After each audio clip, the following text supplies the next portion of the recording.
The push came so fast that Genevieve Renaud was on the wet pavement before her mind had finished, registering that her own husband's hands had been on her chest. Not a stumble, not a careless shove in a crowd. Both his palms, flat against her, and then the cold shock of the gutter water, soaking up through her coat while one hand flew on its own to the curve of her belly, where the baby was, where the baby had been kicking all through dinner as if it already knew. It was the last week of November in Kingston, the kind of rain that isn't quite snow, and is somehow worse for it, sheeting down Princess Street and turning the streetlights into long smeared ribbons on the road. Genevieve was 38 years old and 7.5 months pregnant, and she was sitting in the runoff outside a restaurant called the Wexford, while 3 people she had spent 4 years trying to love watched her do it. Behind her husband, a woman in a red wool coat had her phone up filming. Sloane Avery. Genevieve knew her name now, had known it for 6 weeks, though Lackland still believed she didn't. Sloane was laughing, the bright performed laugh of a woman who has decided she's already won. Beside Sloane, under the dry shelter of the restaurant's awning, stood Genevieve's mother-in-law, Glenda Mercer, retired principal of a grade school in Brockville, a woman who had spent her career deciding which children were trouble.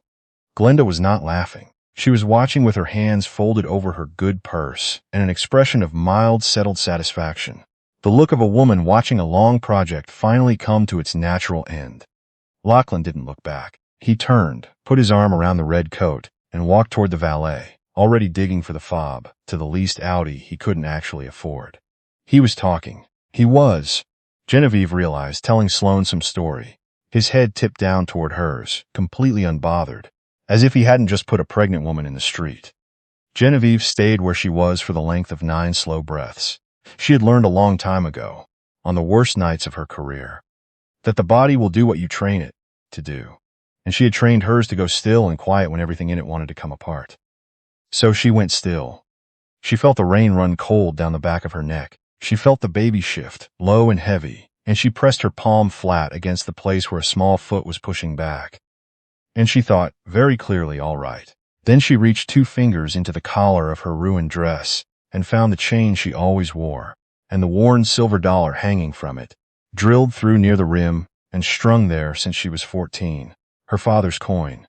She closed her fist around it for a moment, the way she had 1,000 times. The metal was warm from being against her skin. Let them underestimate you, Genevieve, her father had told her, in a hospital bed in Montreal, 2 days before he died. It's the cheapest advantage you'll ever be handed. Don't waste it being angry. Spend it. She took out her phone. She made 1 call. She said 4 words, and then she put the phone back in her pocket and got up off the road by herself, because no one was coming to help her, and she walked under the next awning down to wait out of the rain. 11 minutes later, 2 black SUVs came up Princess Street without any hurry at all and stopped at the curb. A man in a dark coat got out of the first one, holding an umbrella and a dry blanket, and he put the blanket around Genevieve's shoulders without a word and held the umbrella over her, and a second man opened the rear door. Down the block, under the restaurant lights, Lachlan Searcher was still waiting for his car. He did not turn around. He had no idea the cars were there. He had no idea, in fact, of almost anything that mattered. And he was about to spend the next several months finding out. Her name, the name on her hospital badge, the name on the lease of the little brick semi on a quiet street near the lake, was Genevieve Renaud, RN. That was the name everyone in Kingston knew. It was her father's name, plain and French and forgettable, and that was exactly why she used it. Her legal name, the one on the trust documents, and the foundation letterhead, and the line of credit that could have bought. The Wexford restaurant, and the block it sat on, was Genevieve Aldous Renaud. Her mother was Helena Aldous, who had built the Aldous Group out of a single potash interest in Saskatchewan into a private holding company with stakes in nickel mines near Sudbury, hydroelectric assets in northern Quebec, timber in the BC interior, and commercial real estate in 9 countries. No one had ever managed to put a real number on it. The family didn't put its name on hockey arenas or hospital wings, or hadn't until recently. They owned the kind of things ordinary people use every day, without ever once thinking about who owns them. Genevieve had grown up the way fish grow up in water. The money was simply the medium she moved through, and it changed the shape of everything, every smile, every friendship, every boy who came around in high school with a careful, rehearsed casualness. By the time she was 16, she could tell, fast and without quite meaning to, The difference between someone who was interested in her and someone who was interested in it. By the time she was 20, she'd mostly stopped checking, because the answer was almost always it.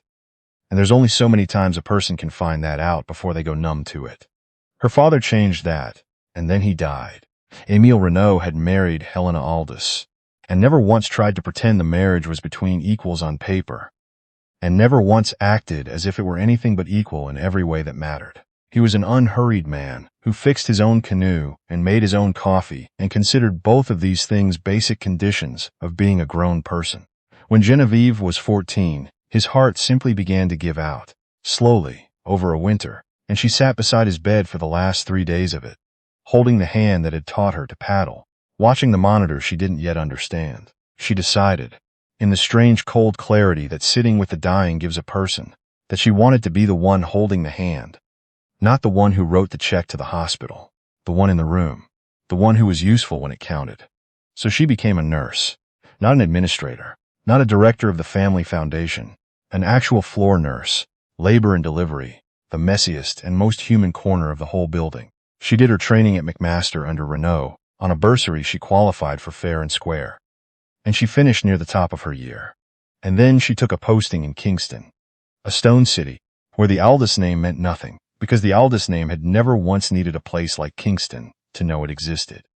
She rented the brick semi. She drove a 9-year-old Subaru with a cracked windshield she kept meaning to fix. She wore scrubs to work and a parka and a toque all winter and exactly one piece of jewelry, every single day, against her skin. Her father's silver dollar. Her mother let her do it. Helena Aldous was not a sentimental woman, but she understood her daughter's need to be seen plainly, because Helena had nearly lost her own marriage to the gravity of all that money before Emile's stubborn ordinariness pulled it back into orbit. So when Genevieve said she wanted to disappear into a real life and find out who would love the woman and not the fortune, Helena said only, "Take whatever team you need." And Genevieve said she wanted no team at all, and Helena, after a long pause on the phone, said all right, and meant it, and quietly kept a small protective detail in the city anyway, because she was Helena Aldous, and she had not become Helena Aldous by trusting the world to be gentle with the people she loved.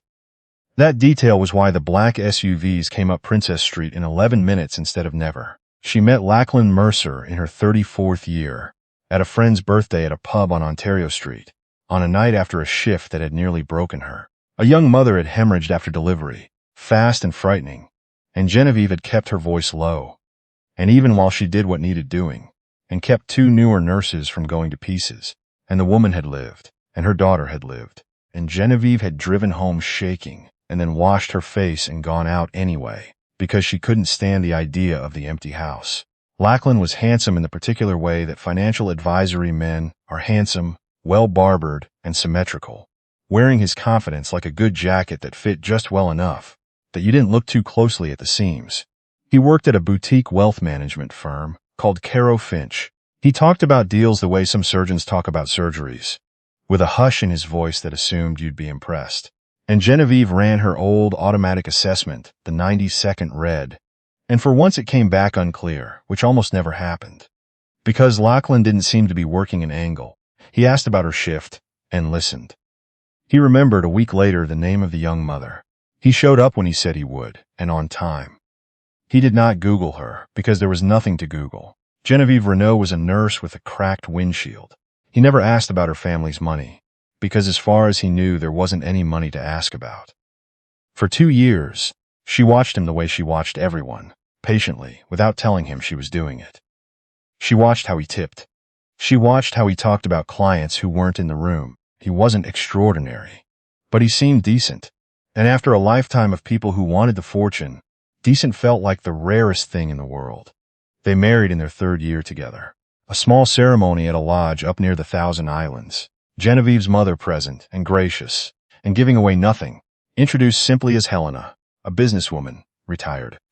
Genevieve planned all of it. Lachlan supplied enthusiasm, and a wedding toast that ran 4 minutes too long and was mostly about himself. She noticed. She filed it away. She told herself it was nerves. And then the marriage settled into its real shape, which was this. Genevieve ran everything, and Lachlan lived inside the thing she ran without ever once asking how it stood up. She paid the mortgage on the brick semi out of her nursing salary, because the whole point of the experiment was that it had to be real money, her money, earned. She handled the bills, the insurance, the property taxes, the hydro, the groceries, the cooking, the cleaning, the snow tires twice a year, the dinner parties that kept Lachlan's professional network warm, the Christmas cards she wrote and signed with both their names. And she handled Murphy. Murphy was a senior rescue, a lab shepherd mixed with a gray muzzle, and a heart murmur, and a thyroid condition that needed a pill, and a spoonful of peanut butter every single morning, and a careful watch on his breathing in the cold. Genevieve had brought him home from the shelter in their first married winter, and loved him with an intensity that surprised even her. Lachlan liked Murphy in the way you like a piece of furniture that's pleasant to have around. In 4 years, he had never once taken the dog to the vet, never once given the morning pill, never once known the name of the clinic. Lachlan managed nothing. He came home and ate the food and sat in the warm, clean house and watched the game and went to bed in fresh sheets and never asked how any of it kept happening, because to Lachlan it simply happened, the way weather happens. Within 18 months, the gap between what Genevieve gave and what he noticed had become a canyon, and Lachlan never saw the canyon, because he was standing on a bridge his wife had built and was quietly maintaining underneath him every day of his life. His mother made it worse, in the soft, amiable way she had perfected over a lifetime. Glenda Mercer never raised her voice and never asked for anything outright. She just observed things aloud, in a tone of helpful concern, every flaw she could find or invent. "You work such long hours, Genevieve. I do hope Lachlan isn't coming home to chaos. A man needs order." The house was immaculate. The long hours were because Genevieve was catching babies and keeping their mothers alive. She said neither of those things. She offered Glenda more tea. The exclusions came the same way, quiet and plausible. A family trip to the cottage planned and presented to her as already decided. A group chat she was added to 3 months in and never tagged in. A birthday dinner for Glenda she learned about the night before. When she raised any of it with Lachlan, he gave her the same line every time, with the faint impatience of a man being asked to solve a problem he refused to believe existed. "That's just how Mom is. Don't read into it." He said this wearing a shirt she had ironed, at a table she had set, in a house she kept standing, after a 10-hour shift, and then he reached for the salt without looking at her. Lachlan's younger sister, Bronwyn, had inherited the family talent for the cruelty that comes wrapped as a compliment. "There goes our little engine that could," she'd say at gatherings, watching Genevieve carry the dishes, as if Genevieve's competence were a charming quirk rather than the only thing holding the day together. "Honestly, Jen, I don't know how you do it all on a nurse's pay. You're, like, weirdly good at being invisible." Genevieve absorbed it. She added it to a ledger she kept in the part of her mind none of them could reach, the part her father had taught her to keep, and she said nothing, and she carried the dishes. She found out about Sloane Avery on a Tuesday, doing laundry, which is where everyone finds out. A receipt in the breast pocket of one of Lachlan's good shirts. A restaurant in Gananoque she'd never been to. On a Thursday, he told her, was a client dinner. 2 entrees. 2 glasses of the Niagara Red he liked. 1 dessert, shared. She stood over the dryer holding it, 6 weeks pregnant with the child she'd told him about 3 days earlier. And she did not cry, and she did not call out his name. She read the receipt twice. Then she folded it and put it in the pocket of her own jacket, and she finished the laundry, and she fed Murphy, and she put a shepherd's pie in the oven, and she set the table for 2. She didn't confront him. She started gathering. It took her about 4 weeks, and she did it the way her mother's people did due diligence on a company before they bought it. Methodically, dated, cross-checked. The joint credit card statements showed a pattern of charges at the same 2 restaurants and an inn outside town, none of which Lachlan had ever mentioned. A phone number, turned up 60 or 70 times a month across the better part of a year. And one gray afternoon, she parked her cracked windshield Subaru across from the Caro Finch building and watched Lachlan come out at 4:30 and get into a car with a tall woman in a red coat, and watched the woman kiss him before he'd even pulled away from the curb.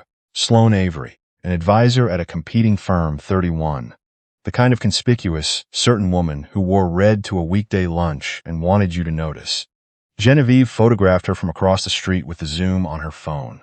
She built a folder on a secure drive and updated it every week with the same discipline she gave a patient chart. Every entry time-stamped, every claim sourced, and somewhere in the middle of those 4 weeks, something in her settled into its final position. The way a building settles after the ground beneath it finishes shifting. The experiment was over. She had hidden her entire fortune to find a man who would love her for herself, and she had found one who loved her for her usefulness, and who was already trading her in for someone shinier. The second the shine on Genevieve had dimmed into a pregnancy and a pile of laundry. Her father had told her not to waste the advantage being angry, to spend it. She intended to spend it well. The night at the Wexford wasn't an accident. It was the family closing the books on her, and they'd staged it. Genevieve had asked Lachlan to take her to dinner, because she hadn't been out of the house in 4 days, and the walls were starting to press in. He'd chosen the Wexford, somewhere they'd been before, and when they walked in, she'd seen Sloane Avery already there at the bar in red, waiting, and she'd understood the whole arrangement in a single breath. He hadn't planned a dinner with his wife. He'd planned a dinner with his girlfriend and brought his pregnant wife along as cover, or as a warm-up. And then she'd seen Glenda and Bronwyn at a corner table, and understood it was worse than that. They'd all come to watch. 45 minutes she sat through it, eating nothing, while Lachlan checked his phone under the table, and his mother watched the bar, and his sister smirked into her wine. The baby kicked, hard, twice, and then Glenda said the thing that cut the last thread, in her sweet, helpful principal's voice. "You look so tired, Genevieve. Why don't you head home and rest, dear? We'll look after Lachlan." Look after Lachlan. As if he were a child and she were the babysitter being sent home at the end of a shift. As if the woman in red at the bar were not the entire reason for the evening. Genevieve stood up. She picked up her bag. She walked out into the rain, and Lachlan came after her, not to apologize but to manage her, catching her arm at the curb and leaning in close to hiss. "Don't make a scene, Jen. Just go home." And when she pulled her arm free, he put both hands on her and pushed. In the SUV, with the dry blanket around her and the rain finally somewhere outside her again, the first thing Genevieve did was put her hand on her belly and wait until she felt the baby move. The second thing she did was make a call, not to a lawyer, not to her mother, but to the security lead her mother kept in the region, a quiet man named Doucet. "I need you to go to my house tonight," she said. "Right now. There's a dog, Murphy. He's old. He has a heart condition. His pills are in the cupboard above the kettle, the thyroid ones in the blue bottle. Don't let Lachlan put him outside or forget him. Bring him to me. Bring the bottle." Her voice didn't shake until that last part. She would walk away from the house, the marriage, the name she'd worn for 4 years, all of it without a backward glance. She would not, for one single night, leave that dog confused and alone in a cold house, with a man who'd never once learned which cupboard the peanut butter was in. "He gets scared of thunder," she added, more quietly. "Tell him it's me sending you. He'll know my coat." Doucet, who had 2 dogs of his own, said, "I'll have him before midnight, ma'am." And he did. By the time Genevieve reached the place she was actually going, Murphy was asleep on a borrowed bed by a fire, fed, dozed, and snoring, and one specific knot in her chest came loose for good. She did not go to a hotel, and she did not go home. She went to a stone house in the old part of the city, set back behind a wall, that she'd bought 3 years earlier through a trust, and never mentioned to anyone, never shown to a soul, kept furnished, and ready for no reason she could have named at the time, except the animal certainty that she might someday need a room in the world that was entirely her own. The lights were on when she arrived. The heat was up. There was food in the fridge. A doctor from a private practice was waiting in the front room, and he checked her over and checked the baby. And the baby was fine, perfect, indifferent to the entire catastrophe. Her left wrist was bruised, and her knee was scraped, and her blood pressure was up, and the doctor told her to rest, and she thanked him. And then she sat in a chair by the window, with the dog finally at her feet, and called her mother. Helena Aldous answered on the first ring. She always answered on the first ring when it was her daughter. "It's done," Genevieve said. "I need the full team. Legal, financial, the investigators. By morning. Done. Are you hurt?" "Bruised. The baby's fine." A pause. Genevieve could hear her mother breathing, could hear underneath it the sound of a woman holding herself very carefully still. "Genevieve, tell me what he did." "He pushed me into the street." His mother watched it happen. His girlfriend filmed it on her phone. The silence on the line had a particular quality to it, the quiet that comes before something large and structural gives way. "I'm getting in the car tonight," Helena said. "Don't speak to him. Don't answer anything. From now on, everything comes through Priya. Priya Anand had been the family's counsel for 20 years. We'll handle the rest. Go to sleep, my girl." Genevieve set the phone down. She put both hands on her belly and felt the baby turn over, slow and deliberate, settling in. She did not sleep. She planned. By 9 the next morning, three things were in motion. First, Priya Anand and two other lawyers had filed an emergency restraining order on Genevieve's behalf, citing domestic violence, supported by the doctor's report, and by something Lachlan would never have imagined existed, a written incident report from the protective detail, which had been parked across from the Wexford the entire evening, as part of the standard low-key watch Helena kept on the city. They had timestamps. They had dashcam footage of a man pushing his pregnant wife into a gutter. They had everything. Second, a forensic accountant began taking apart Lachlan Mercer's financial life, which took about an afternoon, because it was not complicated, only deeply quietly propped up. Lachlan's salary covered his car lease and his bar tabs and his suits. The mortgage, the property taxes, the insurance, the hydro, the minimum payments on cards he'd run up, all of it had been carried by Genevieve out of a nurse's pay, and in two specific quarters, when his commission checks came in late, by small, careful transfers from a personal account quietly connected to the trust. Transfers sized to slip under anyone's notice but large enough to keep the house from going into arrears. She had documented everyone. Third, and this was the part that would take Lachlan the longest to understand because it would never once occur to him to look. The real estate arm of the Aldous Group ran a routine review of its commercial holdings in eastern Ontario. That review turned up, among other things, the tower on the waterfront where Caro Finch leased its offices. It turned up the construction financing syndicate behind a condo development Lachlan had personally over-leveraged himself into, a glassy thing they were calling the Wharf, the deal that was supposed to make him partner. The syndicate was led by a bank in which a trust administered for the Aldous family was the single largest depositor, and it turned up the mandate Lachlan's firm was chasing, the management contract for a regional pension fund, whose board happened to include two people who owed their careers to Helena Aldous and would not, if it came to it, take her daughter's husband's call. Genevieve did not pull a single one of those threads. Not yet. She sat in the stone house with the dog and the reports and the slow turning of the baby, and she waited for Lachlan to notice she was gone. It took him 14 hours. He'd come home from the Wexford at midnight, after dropping Sloane at her place and spending 2 hours at a bar, complaining to a buddy about how sensitive Genevieve had become. He found the house dark and Murphy gone and his wife's side of the closet untouched, her phone charger missing, her prenatal vitamins missing, and a navy duffel gone from the top shelf. He called, voicemail. He texted, read, no reply. He called his mother, and Glenda said Genevieve had probably gone to sulk at a girlfriend's and would crawl back by morning, because she always came back. She did not come back. By noon, Lachlan got a call from a lawyer he'd never heard of, informing him that his wife had filed a restraining order, that he was not to contact her directly, that a divorce petition was being drawn up, and that all communication would now go through counsel. His first reaction was anger. His second was confusion. His third arrived when his own lawyer finished reading the filing and the financial exhibits attached to it, and it was fear. She's got records of everything, Lachlan. Every payment she ever made on that house, every gap she covered in your accounts. There's a medical report from the night she left, and there's video. What exactly happened outside that restaurant?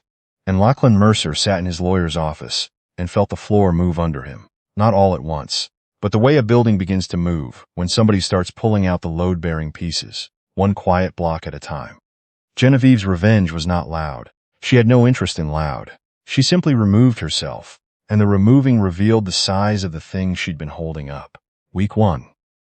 The mortgage payment failed because the automatic withdrawal was linked to her account, and Lachlan didn't know the lender's name or the account number or the login, and he spent an afternoon on hold and accomplished nothing. Week 2. The utilities went the same way, her name, her auto payments, her color-coded system.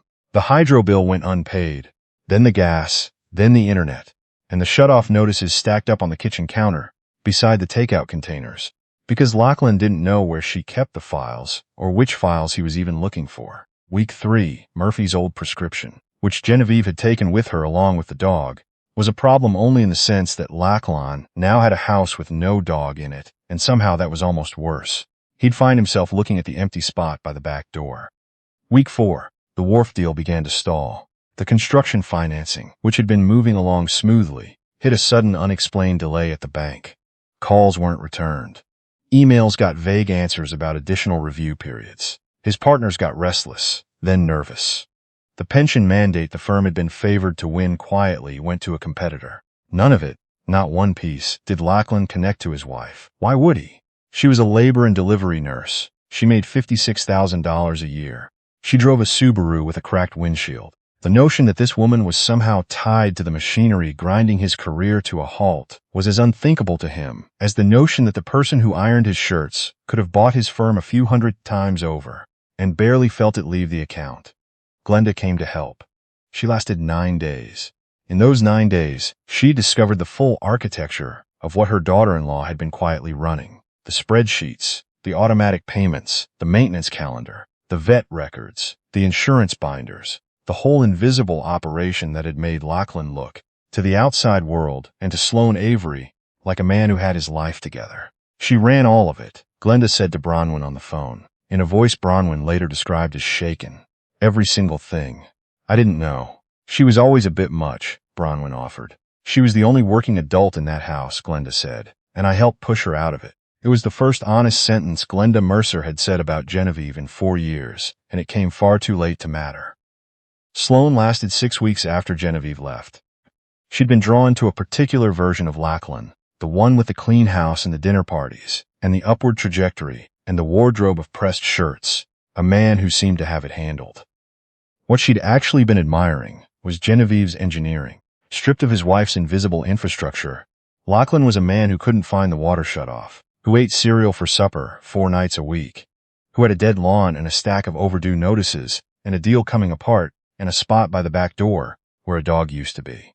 Sloane did the arithmetic. She left on a Wednesday with her red coat and her good luggage and didn't bother saying goodbye, because there was nothing left worth saying it to. And Lachlan sat on the couch that night with a rye and a remote, and a house coming down around him, and felt for the first time in his life the specific bone-deep vertigo of a man realizing he had never once been the lead in his own story. He'd been a supporting character in someone else's, and the lead had walked off the production and taken the lights with her. The gala was Glenda's idea, which was the part Genevieve would find almost funny later.